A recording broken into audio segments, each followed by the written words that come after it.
where the designatees fall, right? And then there's the actual. Okay, you go and do the work. That's the actual from the actual to the from the potential to the actual. Yeah. Got it? So the fact that that club exists for the honor of the king, eventually to be taken from there, that's the schus. Yeah. That's all. Without any pilpul, without any. Yeah, but you just supply the information. It's not just the pshat that he has the potential. He's right now. He's part of the club. Yeah. Yeah, the pool. Let's call it the pool. The pool of honoree. He has to be from 6 to 60 to be a member of the club. Ben Chodesh till 60 to allow them out. No, the reason why is because at birth he's already part of the pool. Yeah. However, you want to make sure he's alive. That's so why. It has to be, but really, as soon as he, it's Levium and the Levium at birth are in the pool of guys from which they will be picked. What pool is that? Honor of the king, the king's retinue, whatever you call it. What? Brigade, retinue, right? His brigade. No, brigade is that's war. Retinue is like his what do you call the king when he comes with entourage? There you are. He's part of the entourage of the king at birth. Why? Because from that pool he will be picked, and he's part of the pool. It's like being born to wealth. Nobility. Nobility. Well, that's really what it was, is because... That's why. That's a schus, yeah. But it's not because of what he did. It's because of Matan Torah. Yeah. But this was the guy, listen, not to share his point, but you don't find it together like that. What kind of schus does a person have for doing nothing? So the answer is, has nothing to do with him. The Levium would show, he's Shevet Levi. Shevet Levi has a schus, not him. Of course. They're really knocking Kohanim today. Because the Rav just gave a thing about why is a Nazir has a higher madrega of Kedusha than a Kohen in terms of not being Mitame, because he can't be Mitame even to Krovim. So he's only a Nazir for 30 days, let's say. And the Kohen is his whole life. Yeah, but there's a difference in the Kedusha. So he said that he said that he's, I remember what he said. He said something like, if he's, I don't know, the fact that he's raising himself up. That's Bechira. No, the reason is because there are two different Kedushas. The Kohen is Kodesh because he's in the service of God. Right. The Nazir is Kodesh because he's in the worship of God. That's the difference. What's the difference between service and worship? Because I serve God, right? But what Ikazach of a Nazir is precious. Think about it. The Ikazach of a Kohen isn't precious, right? He just has to keep himself in a certain level of dedication. Let's use that word. And that makes the Kedusha. The Kedusha of a Kohen comes from his dedication, that he is the guy who serves the Moshe in the base of Mikdash. Right? So that's a dedication. It comes from the fact that he's part of Hashem's servants. His household. Right. Right? But the Nazir, what he does is precious. That's avodah.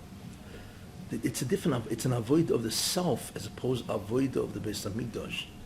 See, so Nazir, worship means that he is oivei the Rebbeinu Shalom, not mitzad that he works in the temple of God. He's not part of the household. It has nothing to do with being household. A Nazir is kodesh because his precious makes him incredibly away from Gashmias and all that, right? He be'etzem is kodesh. A Kohen is kodesh because he's in the household. You see? He's kodesh because be'etzem he's kodesh because he's a porosh.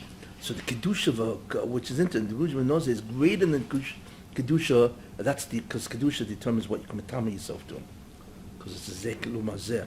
So the kedusha of a Kohen is less than the kedusha of a Nazir. See, a Nazir, his kedusha doesn't come from the fact that he's in the household of God or part of the staff. Let's use the word staff, right? He's not part of the staff, In other words, why am I holy? Because I'm part of the staff. You're part of the staff. You gotta physically be a certain guy. You have certain requirements. But the kedusha of a kohen comes from the fact that he's part of the staff, the temple staff. So therefore, it's like, you represent you come on the staff. Hey, you got certain requirements that you got to meet. The kedusha of a nozer doesn't come part of the staff. He's a part of the staff. That's because of his precious mitzvah, the avodah itself. That's a greater shlemus than the kohen. Besides, the kohen was born to be a kohen. A nozer had to make himself a kohen. It's two different kedushas. So from that you see that the nozer is greater than a kohen. Interesting. But you see the difference. Right. Either because he was staff or because that's the avodah of a Jew. How do you know it's greater? How do you compare? Because of the tumor. Because of Oh, tumor. okay. That was his question. Who's your blue question? No, That's what I would have answered. He didn't answer. he that. said the Derek Musar, and I forgot exactly Yeah, what he okay. said, so I don't want to mention it for the record. Musa says, always go hashkafa first. Then you Okay. do Musa second. Because hashkafa is the real plan. Musa has It's a to real stand hasaga. Musa is what we can learn out of that. Fine. Hashkafa is always greater than Musa. Because And hashkafa is the reality. That answer, Lapashkafa, that you gave, Yeah. is a Musar. Well, exactly. I mean, we're going, wow. That means to be oived mitzar atzma is greater than to be appointed as part of the staff.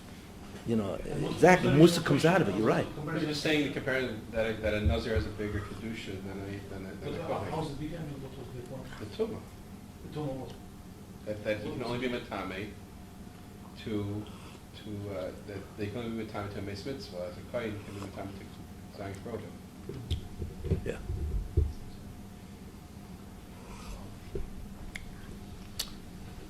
Where did I leave off last week, 2 weeks ago? Well, Where did I leave off? You need to tell me. Megalomania. Basically. That was the hint. I talked about that something is dying. Yes. You need to remind me. I'm Yeah. so out of it. You went through the general, all the tactics. I did went to the general. The 8 Saharas by the last and the. Did I go through the appearance Lapid? in Did I go to 1990 Yair with the Lapid? creation Did I do calendar. Lapid? Lapid. The Arab Did I, Rav. did I do Lapid? Tell me. I almost forgot it. The Arab Rav. I'm so out of it. What? The Arab Rav you talked. Did I talk about the Arab Rav? Yes. Who they are? Yes. Really? The anti from The the dissidents that. I talked about Hatzilei Miyad Ochi Miyad Esav, the origin of the Arab Rav. What? No. Yeah, You you mentioned the Arab. Yeah, but did I talk about the origins of the Arab Rav? I don't know. No, You left us that you were gonna continue with today. with some juicy details. With- That I don't remember. I don't remember Yana Kimi. I went to LA. I spoke 11 times. I'm Oh, which so was- from the 7 days I was there, I spoke 11 times, and I'm just so out of this. It's like it's bumps up. I remember I spoke something about the general. I don't. I gotta get back. Where did I leave off? I don't remember Miyad Kimi the Ace of the origins of the Arab Rav. He just said that they were the last. They were Dissidents. Dissidents. Infiltrating. So that was the second level, the distance. Right. Dissidents. And then you told us about that they turned to Oh yeah, Yishmael. because of Then that he was. turned to Yishmael's Yishmael. asking to become the Bechor. He wants something in return that's for why- his Kedusha. Right. That's Oh, you why- mean the conversation between the Malachim? Yeah, yeah. I did that. Yes. Yes. And that's why Obama got into the White House. Did I And say ruined the country. did I say what his tachlis is? Did I give you Yeah, three of the them? country. For us. Uh, You said the and I- Yalkut and Yeshaya 499. Oh, okay, it's okay, great. Oh wow. This Gavaldic, 2 weeks later, you guys remember it? Wow. So I did Obama. Did I do Holocaust? Yes. But did I tell you Holocaust, Goy Magog and all that stuff? No. No. You I didn't did get that. Gomorrah, yeah. You just said the Holocaust was sort of settling the accounts.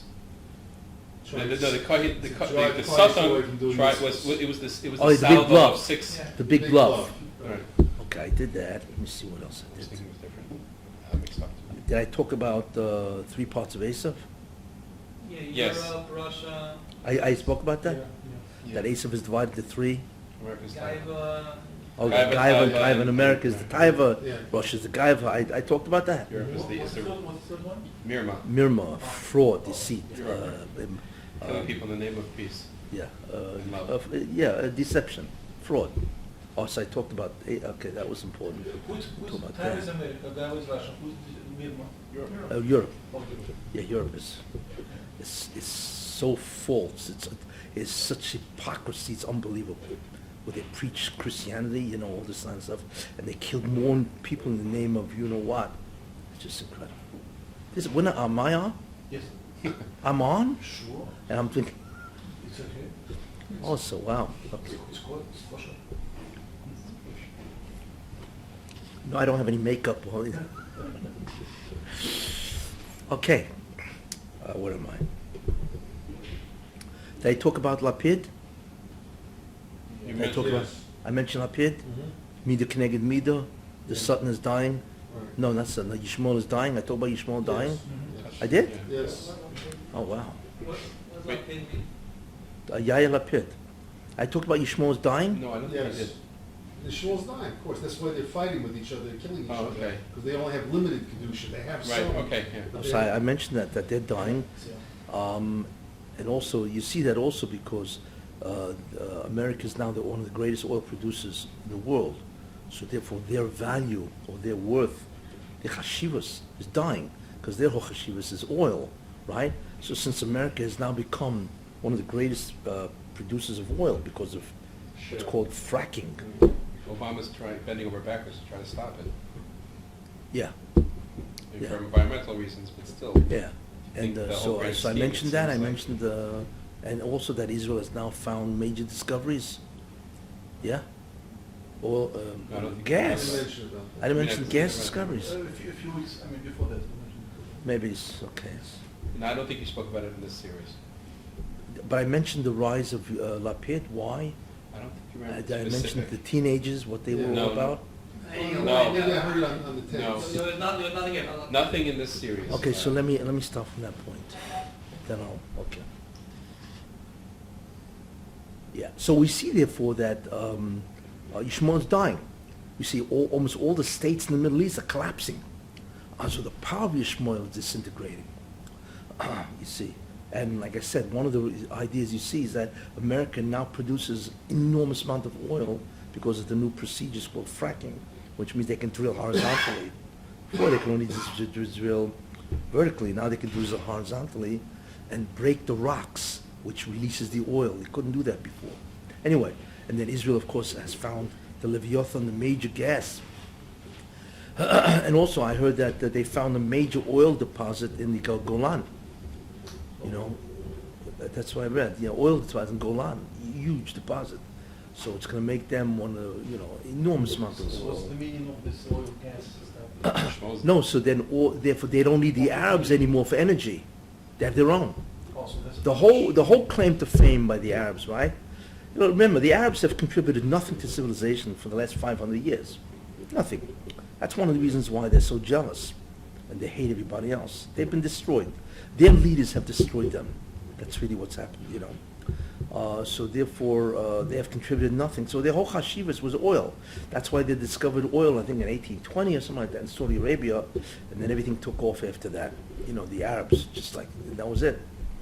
Once they discovered oil. In any case, but what's happening, obviously, is that the Arabs are collapsing, which also means America is now one of the greatest oil producers in Israel and so on. Not only that, I don't know if you're aware of it, but you know that the oil in Saudi Arabia is predicted to run out in 6 years? Are you aware of that? The oil? Never had- The oil of Saudi Arabia is predicted to run out in 6 years' time. What? Only Saudi Arabia? What about other countries? Well, Qatar, yeah, they're all in the All same those boat. countries. It's all really one deposit. Each guy just takes his own. Dubai's gonna be a It's the ghost Middle town. East deposit. It's huge, Dubai's going to be a ghost town. Who? Dubai. Dubai.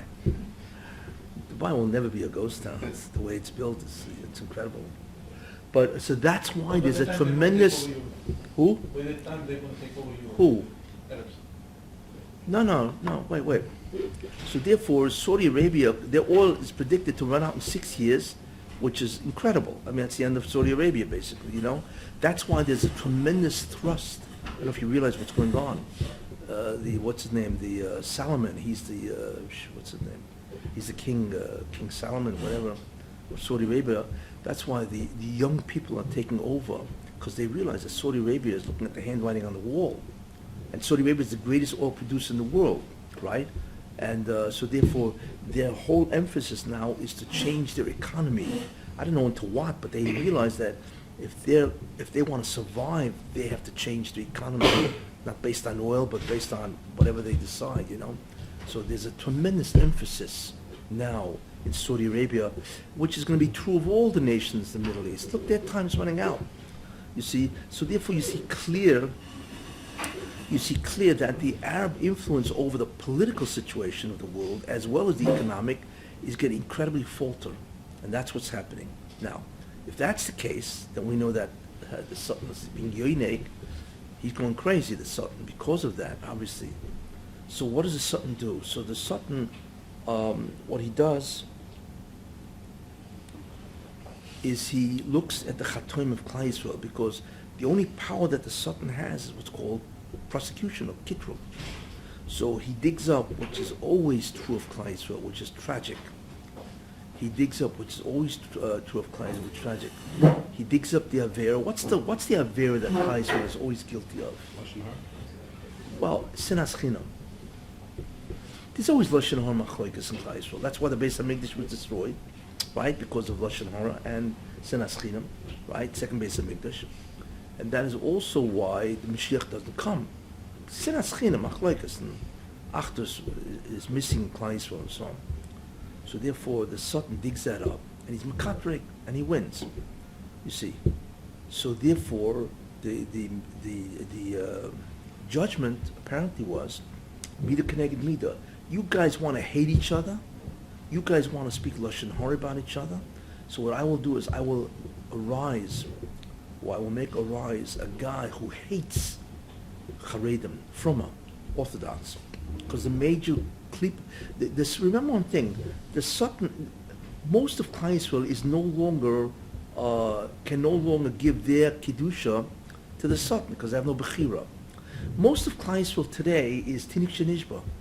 They have no Bechira anymore. So we know, therefore, that if they have no Bechira, so the Chet doesn't bring down Kedusha and give it to the Sultan. Because they're honest. Anusim, they are, whatever. So you should be interested to open more yeshivas. Who? Sultan. To open more yeshivas? It's more food for them. Yeah, but that's only if they sin. What happens if they don't sin, though? He doesn't get anything. They get more. Special yeshivas. What? Yeah, but obviously there's no chance. At least no. He did open yeshivas. He did open yeshivas, I don't want to talk about that because that's going to get a lot of people angry at me. Those who know what I mean know what I mean. Anyway, so therefore he's Makatrik, he prosecutes the Jewish people. So therefore, what's the prosecution? That because of all the machlokes and Lashon Hara and so on, there arises in Klal Yisrael a politician, Yair Lapid, moedik soni das. Whether he's an atheist or not, I don't know. But he hates, just like his father, Tam Lapid, hated the Froma, for whatever reason. So he arose, got 19 seats in the Knesset, which is beyond belief. This guy's basically a nobody from nowhere. How in the world does this guy get 19 seats? That's incredible. And the main idea is to look at his platform, and that's where you see it's satanic. His platform, the first part of his platform was the army. I want to take all the Haredim and put them in the army. What is that going to do? And therefore, Ben Gurion said that putting a guy in the army really secularizes him. We know that. That's why the Gedolim are against the army in that sense. That's why if you do have the army, you have a separate unit and all that, right? So therefore, what he wants to do is secularize the Haredim by having all those guys, instead of learning Torah at that age, which is the main age, put them in the army. And then if they become secular, what are they going to do? They're going to sin. And if they sin, then his benefactor, that's called the Sultan, will be Yoinek. You see? What a ploy. Unbelievable ploy. But now you understand it within the context of what's happening. It's not an accident. The second thing Lapid wants to do is not just put guys in the army, but he wants to take away money from all the kollels. And therefore all the kollels will collapse. If that happens, the guys got to go to work. If they go to work, then their religion will be diminished again, which will make it more likely that they will sin. So that's the second platform, which is again, in the service of his benefactor. That's where you see it. And the benefactor, of course, is a Satan. The third thing Lapid wants to do is to change the educational system of Beis Yaakov's. So therefore they become more secular. That was the whole argument going on. They want to change the curriculum and force the Beis Yaakov's to comply, and if not, they'll take away their money. So therefore, if the girls become secular, then that's the end of Jewish mamas, as they say. The Jewish woman's education, which is so critical for the kiyum, for the existence of Klal Yisrael, the preservation and so on. Just take a look at his platform. That's what he wants. Of course, he's trying to say, not because I hate the Haredim, which of course he does, but look at the platform. The platform is geared to make them secular and to make sure they sin. So the Sultan, his benefactor, right, well, of course he doesn't realize that, can be yonik from the Kedusha. What a ploy, you see. And what is it? How does he get that? Mida Keneged Mida. What's the Mida Keneged Mida? You guys want to hate each other, so Lapid hates you out of nowhere. And his whole campaign was anti-Haredi, you see. So what you're really looking at with Lapid is a desperate attempt of the Sultan to survive. That's what explains it. Because his election is a miracle. Whenever you see some guy coming out of nowhere, and it really makes no sense, that's the Russian says, I need this guy. That's the concept of Obama. I need this guy to destroy America, as I said, to empower the Arabs, and to designate the end of time. Clinton was, I tell you why Clinton was president? I never tell you why Clinton was president. You gotta hold on to that. Same thing, Clinton was also in this. Well, let me just finish this. So therefore, the whole, all the religious parties were in terrible quandary what to do. But the interesting thing, it wasn't just Lapid. Once Lapid came out with his program to secularize the religious, Dati, whatever it is, right? The whole government joined them. It was incredible what they did. Because they're all Erev Rav. That whole government is Erev Rav, really. The only reason why they tolerate the Fruma, only one reason, is because they need them for the coalition. Other than that, if it wasn't for the fact that they needed these guys to make a coalition of more than 61, or 60 or 61 or whatever, right? They just discard them, which is exactly what they did when Lapid wasn't part of the government. So therefore we see that this is what they want to do.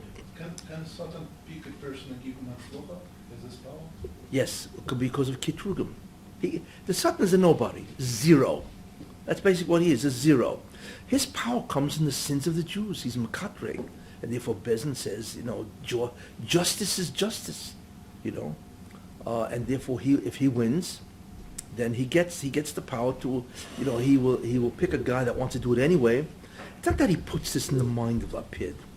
It's not that he influences Lapid to be a Russia, which he is, okay? But it's because he's now able to look around and select. This guy, right, complies with my agenda, so I'll pick him. You see, the Bonsham does the same thing, you see. And what you really saw it in World War II with Hitler and Mark Shemai, the Bonsham Gzera was that the Jews have to die, without getting into that, and so on. So there he looked around for a guy, and whoever this guy is going to be has to be unique.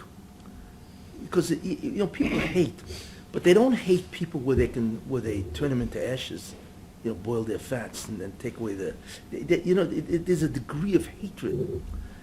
Hitler was obsessed with the Jews. He saw that clear, and therefore the Bonsham looked around and checked out this guy, Hitler. I think his name was Schicklgruber. He was an Austrian, and he saw that he hates the Jews with a passion that just boggles the mind. So he picked him. Said, "You're my guy." So he didn't make Hitler that way in that sense. Hitler chose to be that way. It's just that it conforms with the plan of God. And therefore Hitler rises to power. That's really the way it works. And of course, where you really see that, because Hitler, who was Hitler? He's a nobody. He was a nobody guy. Really, it was some failed guy from Austria, and all of a sudden he rose to the top. Okay, he had very good oratorial skills. That's true. But really he was a nobody. What was his claim to fame? You see. But whatever, he tapped into the German hatred of Jews anyway. It's all teva. There are natural reasons why Hitler was successful. Because the Germans anyway hated everybody, especially the Germans, because they're the Ibermen, the Ibermensch, the supreme man, because more the Gaiva. And he tapped into that, especially after World War I. They was tremendously, beaten down and so on because of the, because they had the reparations and so on. So he tapped into that, and the Baruch Hashem said, "Don't worry, you're my man, because I need you." Unfortunately, terrible. But that had I need you to slaughter the Jews. What? That had nothing to do with Satan, because Satan wasn't the Jews who did it, right? Yeah, that's a separate, exactly, because like I said, the Holocaust is multi-deterministic. Whatever the Baruch Hashem does is multi-deterministic. There are many reasons. I gave you one, how the Satan would gain from this, you see. So he wouldn't be Mekatreg. Why would he Mekatreg if he's going to get the Jews to give up their faith? You see, he's not going to stop it. But the Baruch Hashem does it for his reasons, and so on, in terms of the Holocaust. So Baruch Hashem picked a person who was a rabid. Rabid is not even a word for it. He can go into Guinness as the greatest anti-Semite in history, which he really was. He was the greatest anti-Semite in history, because what he did is so far ahead of what everybody else did to the Jews.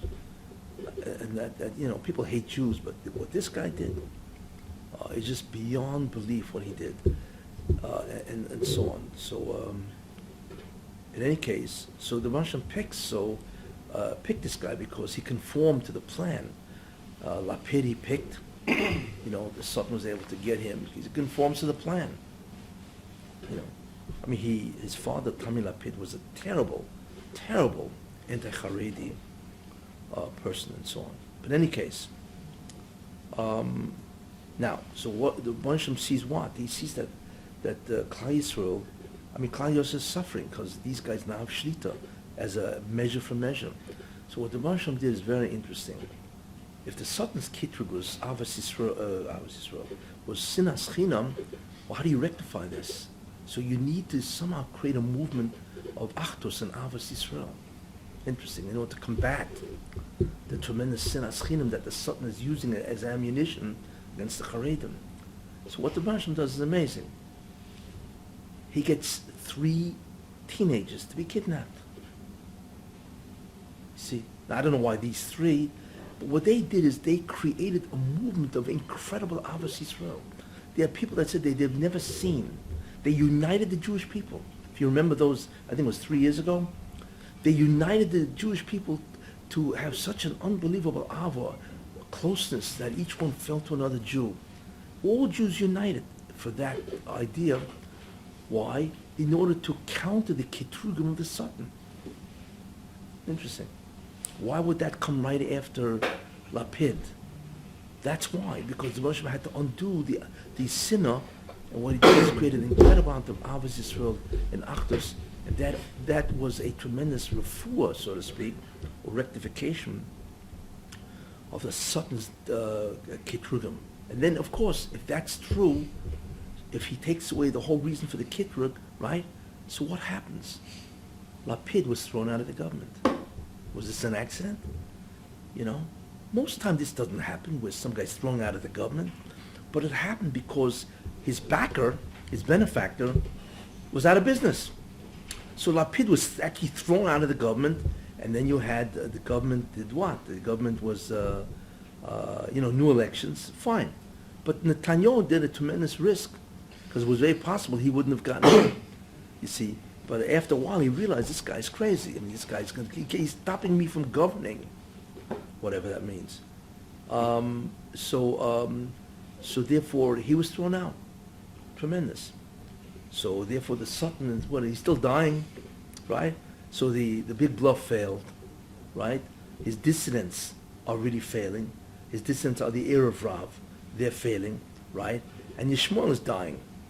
And now Lapid, his guy, try to take the Haredim, destroy them, make them more secular, not destroy them, but to make them more secular, that failed.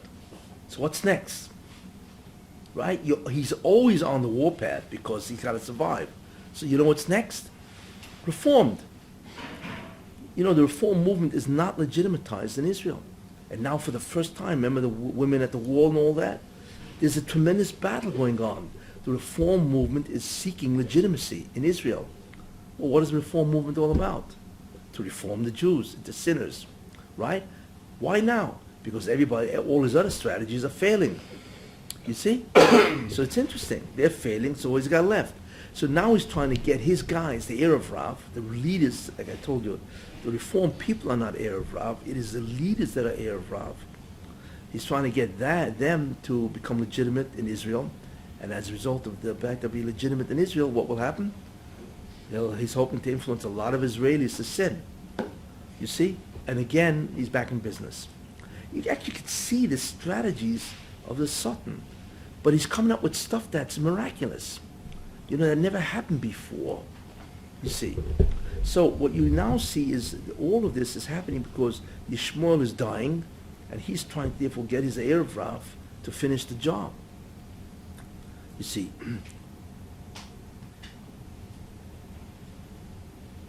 Why is the Erev Rav so special? You should know one thing. The Erev Rav is very interesting. The Erev Rav are Jews. If you remember what I said, what's the origin of the Erev Rav? I said this. Yaakov Avinu, when he was leaving Lavan, right, and he was coming to meet Esav, I mean, it was a very frightening proposal. Esav was coming with him, with hundreds of guys, right? So Yaakov Avinu said something very interesting. He said, "Hatzileni no miyad ochi miyad Esav." He's praying to the Rebbe Shalom, save me from my brother Esav. Now, why does the Torah have to say Esav? We know that the brother of Yaakov is Esav, correct? So what Yaakov was saying, save me from my brother, whether he comes as my brother, or save me from Esav when it's obviously he's my enemy. So that is an Erev Rav. An Erev Rav is an Ochi. Really, he's an Esav. But he comes to you as an Ochi, so you don't realize that what? That he's coming to kill you. Not that he wants to kill you. The Erev Rav is not interested in destroying Jews. The enemy of the Erev Rav isn't the Jew. The enemy of the Erev Rav is God. That's what he wants to destroy. He wants to destroy the unique relationship that the Jewish people have with the Rebbe Shalom, which is the Torah. And therefore he wants to secularize Jewish people. Like I told you, the Erev Rav says, yeah, of course we're a unique people, because we have gefilte fish. We have knedlach. And of course the Bible is great literature, but so is Shakespeare. They want to secularize the entire Judaism. What do they get out of it? What's motivating them to do this? From their What end? motivates them is nobody wants a boss. Nobody. Why is there anti-Semitism? You know why? Why is there anti-Semitism? I think you said that Hitler said that the Jews gave morality to the Yeah. forgive for. Anti-Semites, it's not the Jew that they hate. You know what they really hate? They hate God. They hate God and what he stands for. Righteousness, morality, ethics, real justice. They don't want to be accountable to anybody. They really hate God. And since the Jews are clearly the ambassadors of God, I mean, right? It says that in the Torah, and they've been saying that for 4,000 years. They hate God, and therefore they hate the Jew. They hate the Jew. They hate God. And since we are the visible symbols or representations of God, they hate us. But in the end, why do they hate God? Because it's the exact opposite of what they want to do. With God, there's accountability, there's a strict code of ethics and all that. Nobody wants that. That's what they really hate, see. So in a certain sense, it's the same idea. With the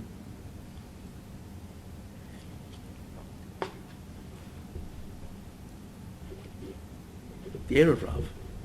The Erev Rav does not want God. So they're not against the Jew. They are against God. And we, the Charedim, the religious, Torah-observant community, whatever, is obviously they are the ambassadors of the Rebbe Shalom. Therefore, they want to get rid of the religion, not the Jews. But they hate all the Jews, even secular. No, they don't want. Well, no, that's not true. What is it? If you're fry, why don't they hate you? Who? Anti-Semitism, they hate all the Jews. because as far as they're concerned, no, you want the Arab or the Goyim anti-Semites? The Goyim hate. There are two different things here. The Arab Rav hates God, right, but not the Jew, right? God is their enemy. With the Goyim, right, it's God is the real enemy, but they have to kill the ambassador too. You see, for the Arab Rav, it's enough just to get you to be irreligious. Fry. You see? They don't hate the Jew, they are Jews. A Jew doesn't hate another Jew unless he reminds him that there's a God. You know, then he becomes what's called a self-hating Jew. You see? But a Goy hates you because, you know, you're the ambassador, whether you observe the Torah or not, doesn't make a difference. If not, how am I Abbasi if we don't observe? What? If we don't observe, Because they don't distinguish You're in a club. between, you're part of the group of ambassadors that God says, you are my people. You know? Of duty now, but in Yeah, but they don't know what the concept of halach is. Well, wait a minute, I hate you because you learn 10 hours a day. But I don't hate you because you're Machal Shabbos. They don't know the difference between that. They just know that it says in the Torah that you are my people, right? And therefore you represent me and all that. You'll be an Am Segula and, you know, a light unto the nations, whatever you want to call it. Every Jew is that they way. have the same intention as Arab. It just happens to be Arab is smarter. They know. Well, it happens to be that the Arab Rab is Jewish, so they don't hate Jews. You know what I'm saying? They hate the religion in you. You know what I'm saying? Once I read something, I'm not sure you recall what I read. Yeah, I read a story, you know, where this happened. Who did it happen to? 1 second. Anyway, a guy was standing in Europe at a station, a train station. So somebody walks over to him, Jewish. He said, and the guy was dressed in a, you know, garb. I don't know, Hasidic garb, but clearly looked Jewish, you know. She said, you should be ashamed of yourself that you dress like this, you know. So the guy said, you know, because he's Jewish, you know. And this was a Rav, by the way. So the guy says, you're confusing, you know. I'm not Jewish, I'm Amish. Right? Because, you know, I was like, oh, I'm sorry. It's so nice that you stick to your traditions. That was a gewaltige, you know, answer, he says. Yeah, so the Amish is okay. Because you know, it's not that he doesn't hate the dress. He hates it because that dress signifies or symbolizes that he's Torah observant, he's God. He's, you know, it's in your face that there's a God. That's what he hates. The Amish, just a bunch of people that have their own religion, whatever it is, you know. Anyway, I thought that was an interesting illustration of what Jewish anti-Semitism is. But the Erev Rav, so when you think about it, who is the Erev Rav? The Erev Rav is really a tumor. What is cancer? Cancer is when one of the cells in the body, right, doesn't stop, they don't stop to grow, they proliferate endlessly. You see?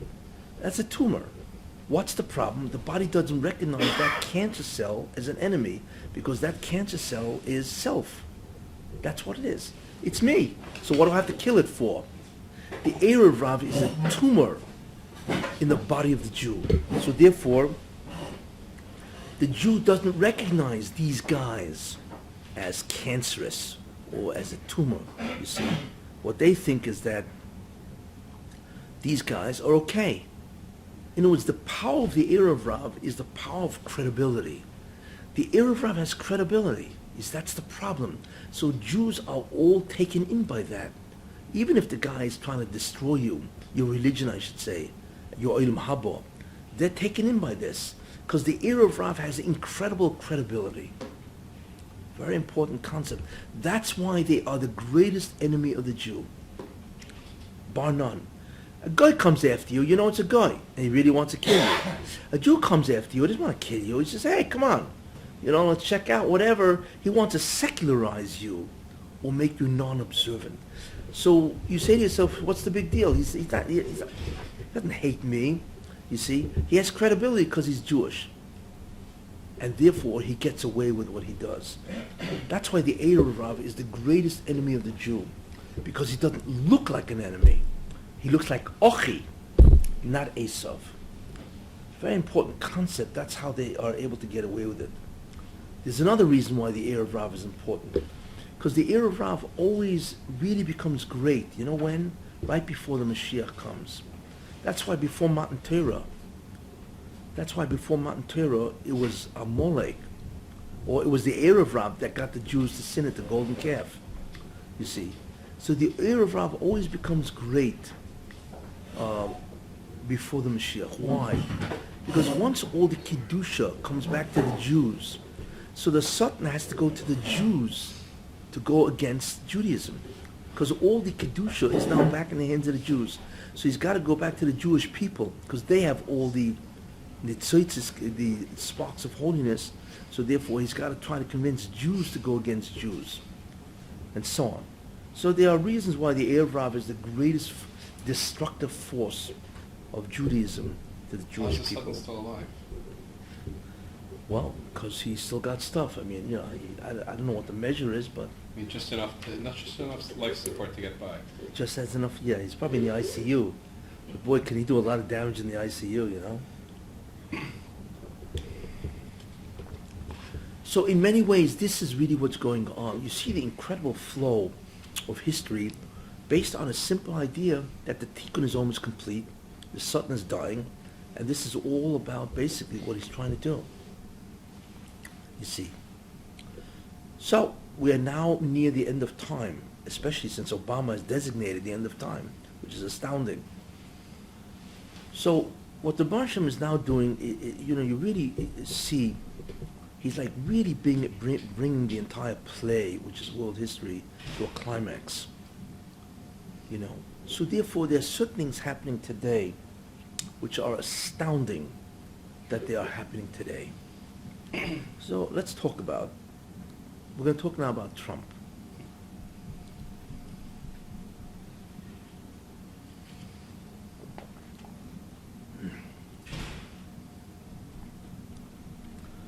What is happening, you see, is miraculous. Okay. Everybody thought Trump was a joke. I mean, nobody predicted that he would ever get anywhere. He came out in June, declared his candidacy. Nobody laughed at that. Okay, we all need a sideshow, a freak show, right? It's like the circus, right? Part of the circus is always a freak show, a sideshow. Trump is the freak show, the sideshow. And Trump wound up knocking out 16 contenders. Or rather, how many guys were running? Was it 15. And each one was 17? He was 17. So he knocked out 16 Republicans, who were, each one was a heavyweight to be president of the United States. You're not looking at guys. Each one of these are either governors, former governors, right? Or senators, or resumes longer than your arm, you know? And each one was choshev. All these guys, and he knocked them out. He obliterated them. What does that tell you? And who was he? He's a businessman. He's a successful businessman that's worth a lot of money. And he was, you know, and so, and he, how does he knock out guys? Each one is a presidential wannabe heavyweight. So that's when you begin to realize that it seems like the hand of God wants Trump. Wants Trump. Last July, I looked at it, you know, long before, and I said, he's the man. He's the man. Because already by July and August, he was knocking out guys. Shot is, you have to figure out why. But you already begin to realize, and not only that, you know, whatever he said, he always went up in the polls, never goes down. He got free coverage from the newspapers again and again, you know. He was able to, you know, just knock out all the other guys, you know, and so on. Now, there are Teva reasons and there are Hashkafa reasons. The Teva reason, which is interesting, and then we'll get into the Hashkafa reasons, which is the real idea, right? How is he doing it really? It's not Trump. People realize several things about Trump. That's why they don't really care what he says. It's really irrelevant. What people realize is this. That's another reason why Obama was president.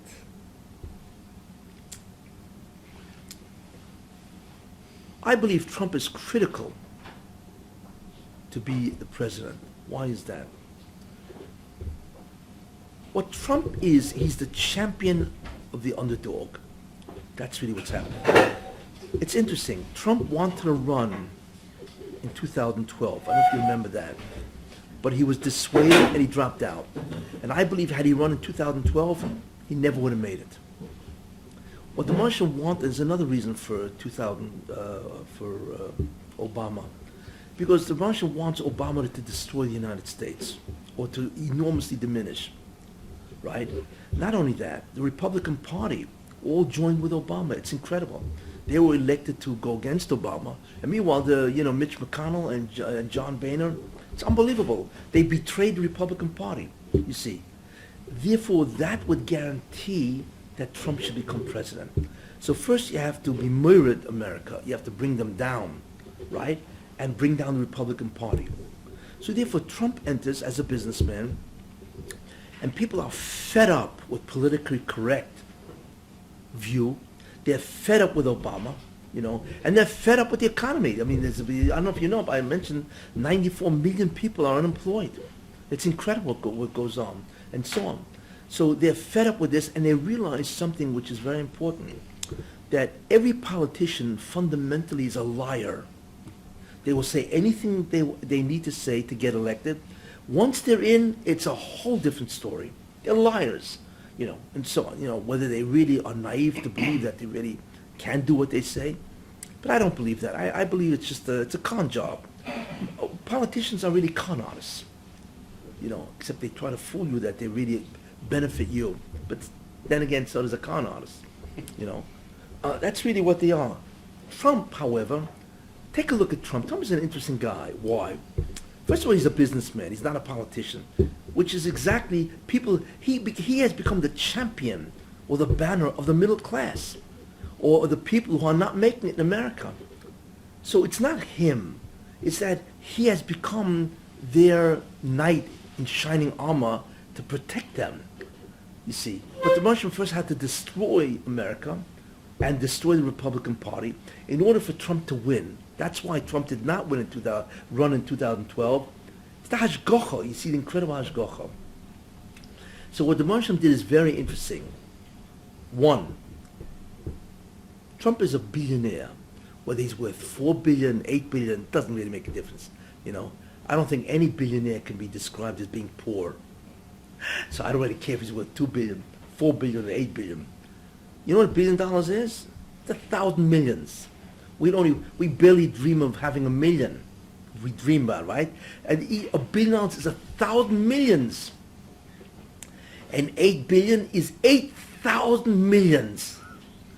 We can't understand even what that is. So that's the first thing the Moshe made him. It's not Trump, of course not. It's the Moshe said, you need to be a billionaire. Why? So you will not be influenced by any donor, sponsor. You don't need anybody, you see. So that's the first thing. And that gives Trump a tremendous amount of leverage. Why? Because what people realize is that even if you promise for the people, ultimately you will betray the people. Why? Sheikhad. Because you'll have to make a deal with everybody else in order to survive. The beauty of Trump is that he can deliver what he says because he doesn't need anybody. That's the problem with every politician. They can never deliver, even if they promise, even if they want to deliver. Because since they need money to survive, donations and sponsorships and all kind of, all right? Therefore, they cannot keep their word, even if they wanted to. But a billionaire doesn't care. So the first incredible beauty of Trump is that he's a billionaire. And therefore, he basically will deliver what he says. Nobody can influence him. The second thing about Trump, which is very interesting, is that Trump is a real estate magnate in New York, or all over the place, actually. Why is that important? Because who are most of the people involved in real estate in New York? Jews. So therefore, Trump has become enormously familiar with Jewish people. You see, it's not like a guy from, some Arkansas or something like that, or, he knows the Jews because of the Bible or whatever. Trump has done business with Jews again and again. Who knows how many times through his entire life he's been done Jews. So therefore he knows Jews. Many Jews are very good friends of his. So therefore automatically he's familiar with Jews and therefore he likes them because he sees their energy, their productivity, their industry. Got that? And then the third thing is his daughter, Ivanka. She's Jewish and she's frum. In fact, I happen to know the school where she sends her kids. It's a yeshiva, by the way. So, his own daughter is Jewish, even though his other kids are goyim, But he said recently that he's going to have his kids also advise him. Well, what are they going to tell him? Attack Israel? Of course not. So therefore, the Baruch Shem has created a person, so to speak, that in many ways is an Oyev Yisrael. I believe he's an Oyev Yisrael. I don't care what he says. He said that about the Arabs, that he's going to have both sit at the same table. That's only because he has got to get the Arabs to the table. So if he indicated a bias, they would never come. But once he gets to the table, what do you think he's going to do? He's going to immediately realize what they're doing. Now I want to tell you something. It is impossible for the Arabs to make peace with the Jews. Why is it impossible? For at least 3 reasons. The first reason is theologically, they cannot make peace with anybody who inhabits land that they once conquered. That's number 1. So therefore, they cannot make peace. Peace is only nothing more than a strategy ultimately for war. So the Arabs cannot make peace at all with the Jews, because they inhabit lands that the Arabs once had, and according to the theology of the Arabs, and they're very theological, they cannot allow the Jews to possess Israel. The second thing is like Arafat once said to Clinton when he was, he said, if I make a deal with the Jews, I'm dead the next day. You'll kill him. Hamas, Al-Qaeda, ISIS, you know what I'm saying? Hezbollah, they'll kill the guy. You see? So they can't make peace with the Jews because they're dead the next day. The third reason why they can never make peace is because if they ever made peace and recognized the right of the state of Israel to exist, that would be formalized in an international agreement. That would become part of international law, because the Arabs recognize Israel. So then how could they go to war with Israel? Then Israel has a full right legally to destroy the Arabs. You see, because the Arabs recognize Israel as a legal state. So the Arabs can never formalize the agreement, because then they can never attack Israel. On what grounds? You see. So these reasons mean that the Arabs can never make peace with the Jews. It's impossible. And those lunkheads, those idiots that call themselves politicians, the Secretary of State, carrying all these idiots, and so on, they don't get it. They don't understand that Arabs cannot make peace with the Jews theologically, or they're afraid of death, right? Or they can't make it legally and finish. These guys just don't get it. And I believe that maybe deep down in this unconscious, they do get it, but their hatred for the Jews is so obvious that they cannot admit that the Arabs will never make peace. So therefore, the greatest form of anti-Semitism today is anti-Zion. That's what anti-Semitism today is. So they don't care. Couldn't care less if Israel doesn't exist. In any case, therefore, what Trump is going to realize that what these guys are about, and he's going to and he's going to call them on it. You see. But the real main idea why Trump is the designate of God. Okay, so we now understand what Trump is, and in the sense of why he's good and so on. The main feature that Trump has, that I believe makes him the ideal candidate for the divine agenda, is that he's an egocentric person. He's an egomaniac. Everything's with him. It's always about Trump. Why else would a guy need to have his name everywhere? We ever heard of something like that? Every business is Trump. It's like whatever he touches is always Trump. That's the name of the organization. That is the name of the institution. That would tell me he's an incredibly insecure person. Incredibly. Where he's got to see his name up in lights all the time. You see? So he clearly is, I don't know if I call him a megalomaniac or an egomaniac or egocentric. You choose whatever title you want. It's just a weird. Yeah, just the key is he's got to be up there in your face in big lights. That is exactly why God wants him, because he's an egocentric, egomaniac. Can you figure out that? Can you figure out why? So why would that be his main feature? You know why? Because he defies everybody. The fact that he's an egomaniac gives him the strength to defy everybody. I mean, take a look. He will stand up when he said that the Muslims have to get out, or they won't allow them in until we figure out who they are. Everybody went crazy. what did he do? He just stood his ground and he defied the entire United States, and then he went up in the polls. You see, his defiance, what? And he said it again. Said it again. He will defy, he just talked about the Mexican judge and all that and so on. And you should know, by the way, he's right. He didn't say because the guy's a Mexican that, it's not racist. Anybody can be biased. He's afraid that the guy's a Mexican and he will have feelings about Mexico, and that will bias him in the ability to be fair to Trump. He's right. It's not that he's biased against Mexicans, of course not. He is, because a judge has to recuse himself. If he's biased, of course. And the fact that he's Mexican, right, because he said that, I'm going to build a wall and keep the Mexican out, that Mexican, even though he was born in Indiana, he may say, hey, they're still my people. So therefore, unconsciously, what will happen is that he will go against Trump. He's right, Trump. It has nothing to do with racism. All those dopes in the White House and the Congress think that it's racism. It's not. They have no idea what they're talking about. It's simply anybody could be biased, that's all. And he's pointing out that this guy can be biased. Because of what I said about Mexico, he may identify very strongly with Mexico, even if he's born in Indiana and American, and therefore he's going to be biased. Not because he's Mexican, but because of what I said. That's the problem. It's just astounding to watch people, how stupid they are in the end. And that's really why he's against it. Especially this guy, he's a member of this organization. Yeah. Race, Yeah. so he has his affiliations. He's already, exactly. And of course he's right, Trump. But people hate him. So that's the first thing. So the main idea is he's defiant, tremendously defiant.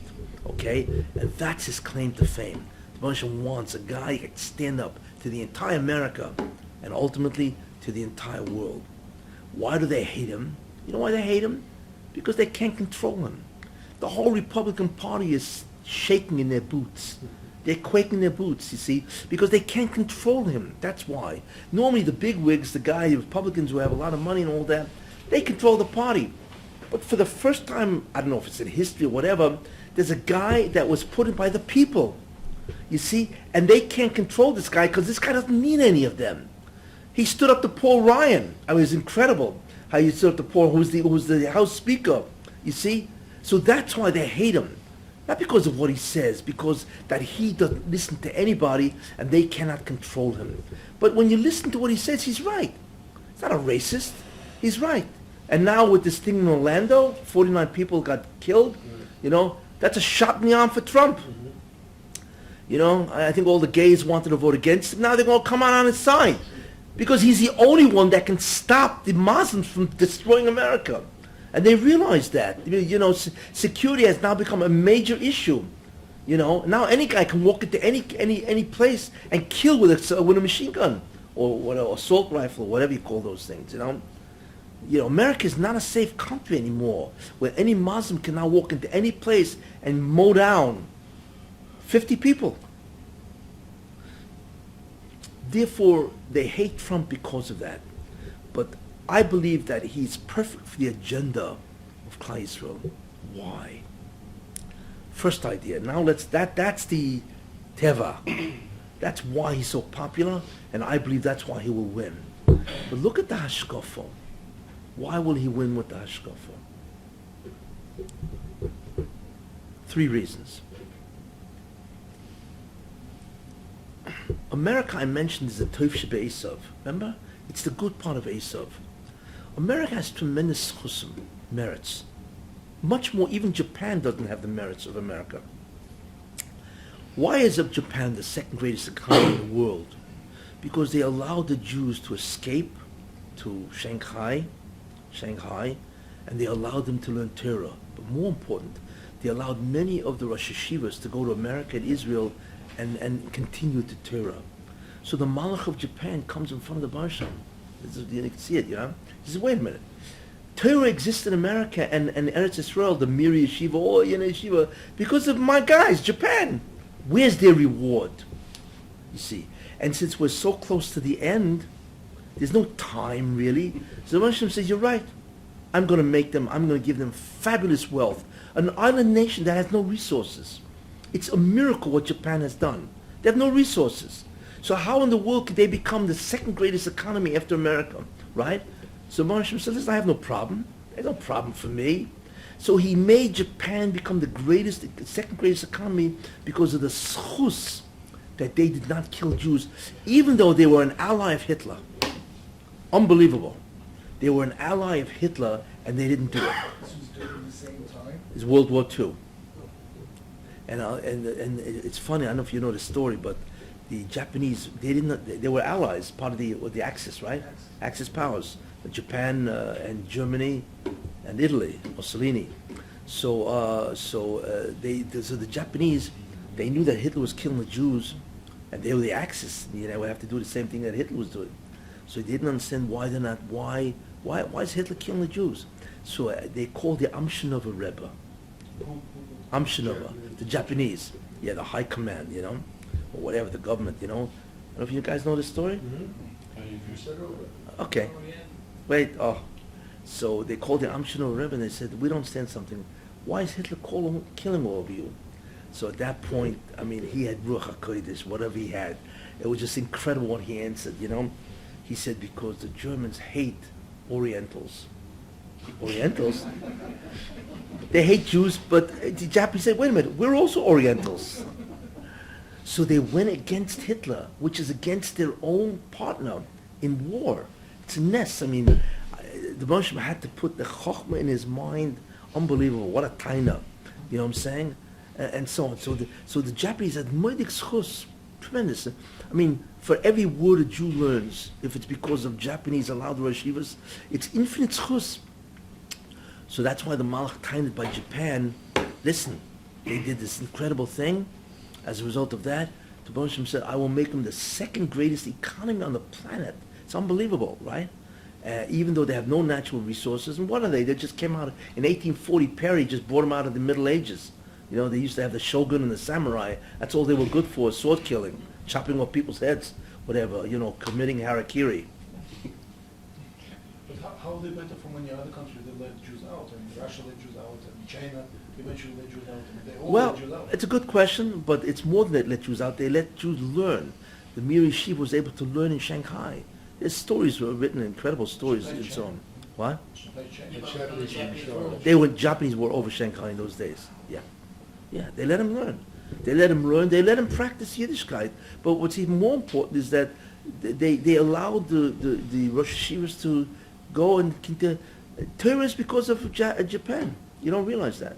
What a schus. The fellow who wrote the visas was Japanese. Yeah, what's his name? Sagihara. Sujihara. Yeah, there's other guys, a couple of guys who did that. Sure. How many Jews Sujihara saved? Whatever they made. There's another Japanese also, I forgot his name. Also saved a lot of Jews. But the Mamish Chasidim So'ilam, it's incredible. I'm sure they came back in Gilgal. The Rebbe rewarded them with incredible schus. But in any case, so therefore we see that Japan schus. So America has greater schus than Japan, right? Think about that. America lets the Jews learn. America supports the Jews. And half a lake with a Section 8. Think about that. Section 8 is America sponsoring Torah. Right? That's what it is. They're not just letting the Jews learn. They give them cash to learn. So America, which is the Tev Shebe'esav, is unbelievable in terms of the amount of Sounds Torah. like it's almost doing what Asa was supposed to do originally. Oh, exactly. Because really part of Esav has to help the Jews. It's really part of the Chedek of Esav. But it's the Tev Shebe'esav that does it and so on, right? So I believe because of that schus, America really has, if you think about it, is the greatest economy in the world and has never really been attacked until the 9/11, right? But I believe what the Moshe wants to do, this is the first concept, he wants to be Metaher America. He wants to restore America, make it great again. And by the way, whose political statement is that? Trump. Make America great again. I believe what Moshe wants to, because we're coming close to the Messianic era, and the Moshe wants to make America great again. That's what he wants to do. It's What does interesting. that mean for going into Mashiach and everything? No, put that aside. Right now I'm talking about America in the Tev Shebe'esav. He wants to restore America to its greatness because of the incredible... And not only that, America also has another schus. They are the greatest distributors of foreign aid in the world. You know what chesed that is? I mean, America's always, when there's a calamity, a catastrophe, we have a Haiti, they're always there. And the same thing with Israel, of course, you know. But America's always there, and they give tremendous amount of foreign aid. And not only that, they give $3 billion a year to Israel. I mean, it's a tremendous amount of money. And, you know, so therefore, America has incredible schus.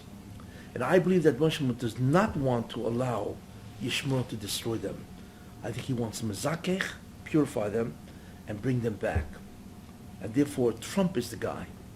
He will oppose all the legislation of Obama to overturn it and make America great. That's number one. Number two, I believe that he wants to destroy the Clintons. It's almost impossible.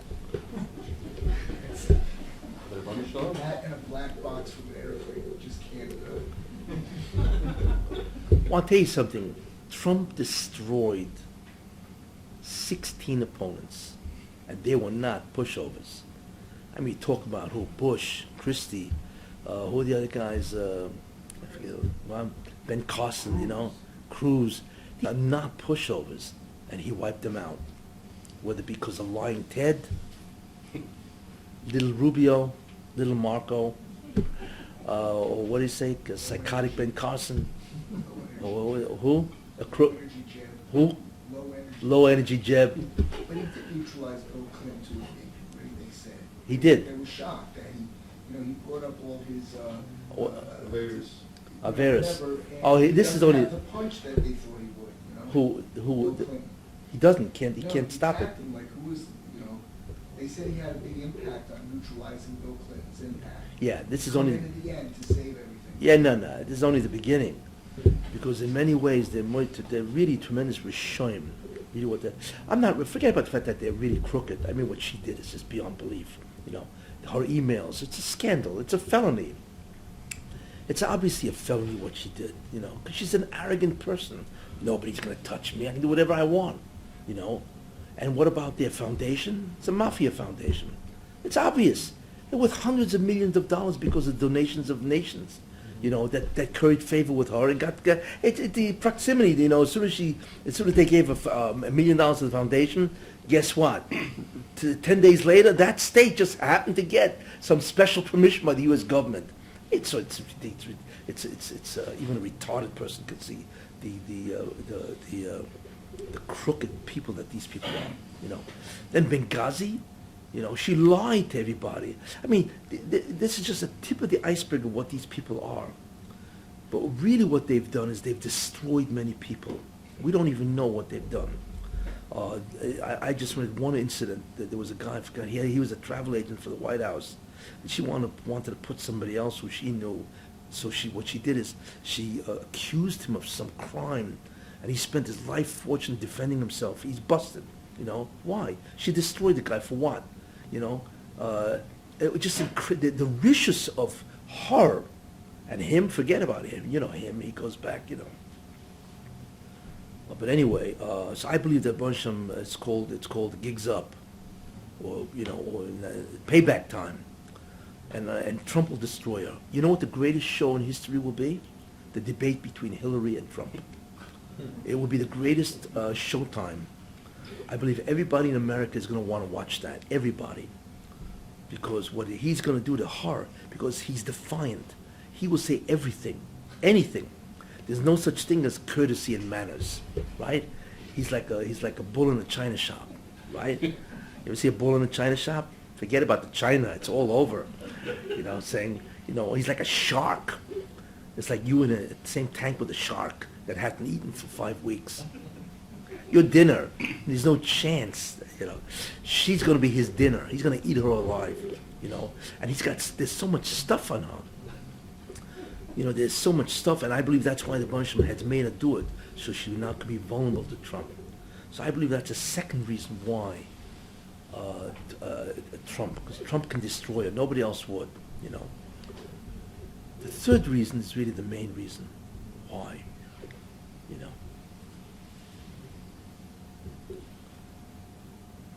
Can't stop here. The first two reasons are just to whet your appetite. It's the third reason that's incredible, and that's why Trump must be president. You know, I want to tell you something. Anyway, whether he's president or not, I'm not a Navi. I don't know, but in terms of what I see in terms of the hashkafa, it could happen, and I believe it will happen. But you have to remember one thing: a lot of what happens in the future is dependent on the Jews. If the Jews do mitzvahs or the Jews do sins, that influences the tikkun process. So only a Navi, and even a Navi cannot predict. If a Navi says that something bad is to happen to a nation, it may not. Because if they do tshuva, they alter the nevuah. I mean, you know, Yoina is the biggest proof on that, you know. So Madach, a Navi who got it straight from God, cannot necessarily always know what the future will be. Because it depends on the acts of man. You know, how much more so in just looking at history or what will be in terms of the Hashkafa plan, it's not always clear what will happen and so on, because the Jews can alter the plan and so on. But right now, I believe this is going to happen. Number three. It's really late. I don't want to torture you guys. I'll just say it and then I'll explain next week, because it really goes further. Iran is going to attack Israel. Israel will destroy Iran. The Arabs will join with Iran to destroy Israel. It'll be a clash between Yishmael and the Jews. We know what happens whenever Israel kills Arabs. The world goes bonkers. They condemn Israel, even if it's crazy what they're doing. They did that in the war, you know. So therefore, what God needs is a guy that will defend Israel. He'll stand up to the entire world to defend Israel, while Israel does what it has to do. That's why you need a megalomaniac. Nobody else can do that. Only a guy who's a billionaire, who really stands in many ways for the truth, and he does. Trump stands for the truth, you know. And the guy who, you know, who knows Jews and in many ways is an Ohev Yisrael. I don't know if you realize that. He really likes Jews. He's been with them for years. But the main thing is that he will defy. His megalomania means he can stand up against the entire world and laugh at them and do what he wants. And the Baruch Hashem needs that. And that is a historical precedent. That's the reason. But I'll go much more extensively into it next week. So at least you know, you guys won't suffer from all week and say, well, I can't take this anymore. I gotta know. But that's the most important reason, and that indicates that we are right up against the end, which I will talk about next week. Didn't we say last week that Iran is going to get to power in 15 years? Yes. So, but he's going to be out of office by then? Well, first of all, Iran could do it before 15 years, it's very possible they will. We'll talk about it next week, you know. But the main thing is, look, Trump wants to build up the military, right? Why? What Obama has done is terrible. He has reduced the military to the same thing that they were in World War I. It's incredible what he's done to the military. He's neutralized them. It's incredible. Trump wants to build it up to a mighty military, and the whole world will shake in its boots when you have American military. It's awesome, you know. That's the way it all indicates that we are up against the end, and therefore you need a guy that will, which I will talk about, who could defy the entire world. That's why he's a megalomaniac, because you need a megalomaniac. Let's go Gamago. No, Gog and Magog is later, which I'll talk about. Okay? We'll talk about it next week. So at least hopefully I've satisfied